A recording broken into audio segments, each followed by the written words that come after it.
Ever imagine winning a battle using music? Whoa. Turns out ancient Chinese military strategists did exactly that. Mm. Today, we're diving into Chapter 28, Dragon Strategy, the Five Tones, from The Art of War by Master Taigong. Okay. This chapter is all about how ancient Chinese military strategists use sound to gain an edge. Right. We've got your source material ready, Uh-huh. so let's get tactical and see what insights we can unearth. It's a fascinating chapter Yeah. that gives us a glimpse into how ancient Chinese military thinkers Yeah. viewed the battlefield, a place where music, natural philosophy, and strategy all intertwine. Okay, so the chapter kicks off with King Wu, soon to be the first ruler of the Zhou dynasty, Right. discussing strategy with his advisor, the brilliant Jiang Taigong. Yeah. I'm already intrigued. Mhm. What kind of advice does Jiang Taigong have up his sleeve? Well, he starts by talking about the five tones of the Chinese musical scale. Okay. Gong, shang, zhu, zi, and yu. Mm. Now, these tones weren't just musical notes. They were believed to correspond to the five elements metal, wood, water, fire, and earth. Uh-huh. This five-element system was central to ancient Chinese thought, Okay. influencing everything from medicine to governance and, of course, warfare. Hold on. For those of us who aren't experts in ancient Chinese philosophy, Right. can you break down this five-element system a bit more?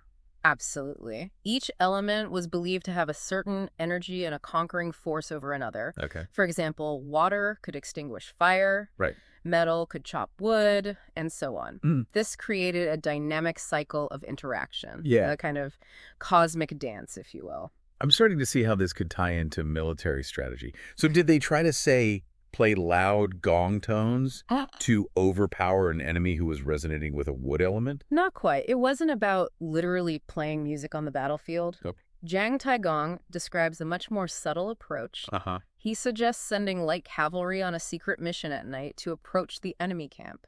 Hmm. But instead of weapons, these stealthy scouts carried musical pipes. Wait, musical pipes? Yeah. Were they trying to serenade the enemy into submission?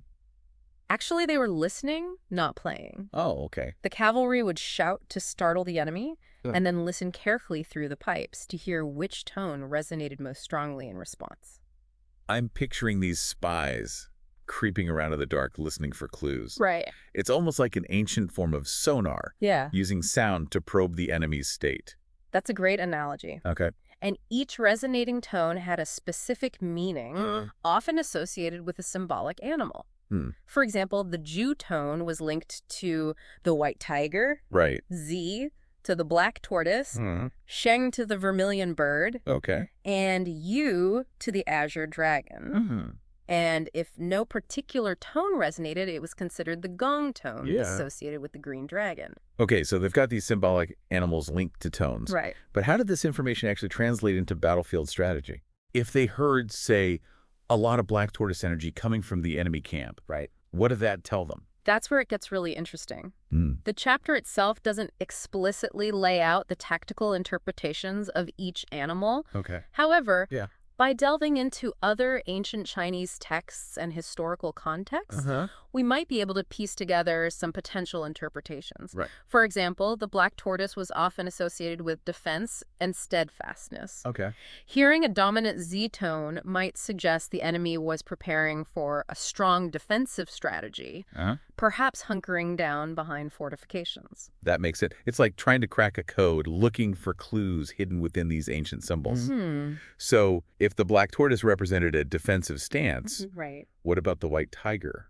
What secrets might the Zhu tone reveal? The white tiger, on the other hand, was often seen as a symbol of aggression and might.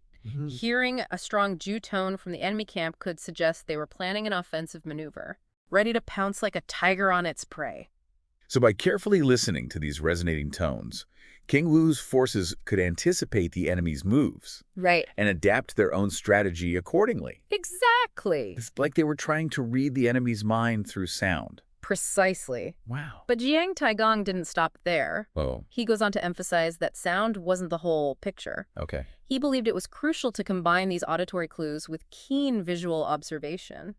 In fact, he states, subtle sounds all have external indications. So they weren't just relying on those resonating tones. Right. They were also looking for visual clues in the enemy camp, Yeah, like a multisensory intelligence gathering operation. exactly. Yeah. He provides specific examples of what to look for and how they connect back to those 5 tones. For instance, if they heard the rhythmic beat of drums, Right. that would indicate the Jew tone, the energy of the white tiger. That makes sense. Drums often signal a call to action, Yeah. a preparation for battle. What other visual cues did they look for? Well, firelight, with its flickering flames, corresponded to the Zai tone, the energy of the black tortoise, the clanging of metal weapons, Right. the sounds of soldiers preparing for combat, signaled the Shang tone linked to the vermilion bird. I'm starting to see a pattern here. It's as if they were trying to decode the enemy's intentions by observing the sights and sounds of their camp. Exactly. But what about human voices? What did those indicate? You're right. Yeah. They paid attention to those too. Okay. Human shouts. Right. The clamor of soldiers communicating or perhaps yelling commands suggested the U-tone, the energy of the azure dragon, and perhaps most intriguingly, complete silence. An eerie stillness in the enemy camp was associated with the gong tone and the green dragon. Silence can be just as telling as any other sound, Right. especially in military context. It could signal a hidden ambush or a carefully planned strategy. It makes you wonder how much they relied on this system in actual battles. Was it just a theory? Right. Or did it really influence their decisions on the battlefield? That's a question that continues to fascinate historians.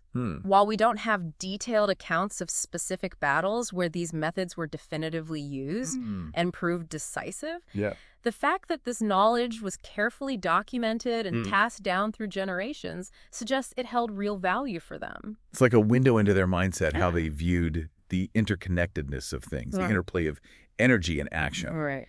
Even if we can't say for sure how effective these techniques were in practice. Yeah. It gives us incredible insights into their approach to warfare. Absolutely. Okay. It highlights how ancient Chinese military strategists didn't just focus on brute force. Right. They sought a deeper understanding of their enemy, of the environment, and even of the subtle energies at play. It's almost like they were trying to develop a holistic understanding of the battlefield. Yeah. Taking into account everything from the physical environment to the psychological state of their opponents. Right. It's fascinating to think about how they might have applied this knowledge in different scenarios. For example, if they were facing an enemy known for their aggressive tactics, and they detected a dominant Jew tone and saw signs of active preparation in the enemy camp, how might that have influenced their response?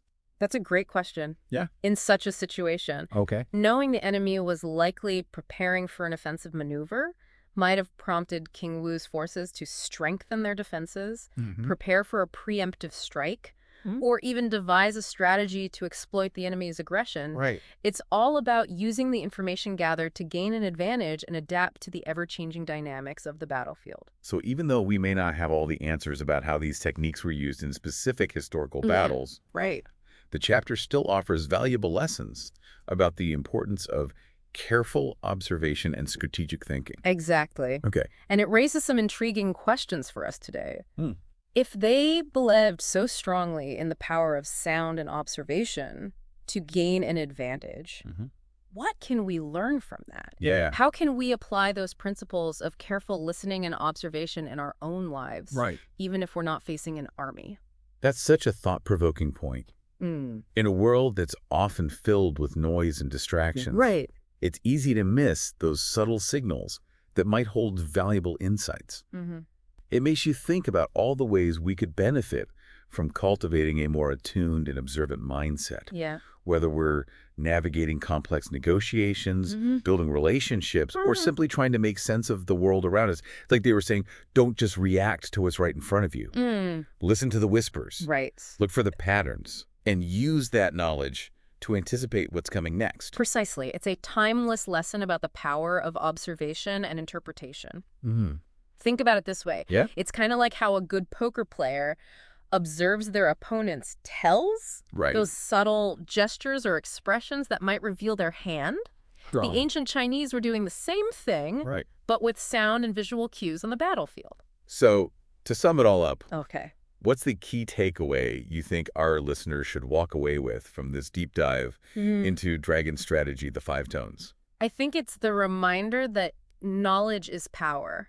Right. But not just any knowledge. It's the knowledge that comes from truly listening, from carefully observing the world around us, and from connecting those seemingly disparate pieces of information to reveal a bigger picture. Beautifully put. Yeah. It's like they were trying to develop a sixth sense, right. a way to perceive the battlefield on a deeper level, to see beyond the obvious and anticipate the enemy's moves before they even made them.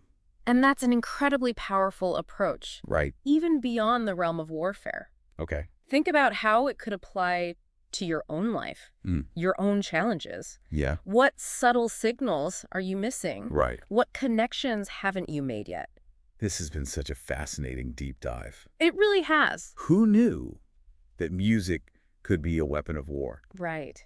Or that the sound of clanging metal could reveal so much about an enemy's state of mind? It's amazing. It just goes to show there's always more to learn. Yeah. Especially when we take the time to listen closely and to observe carefully. Absolutely.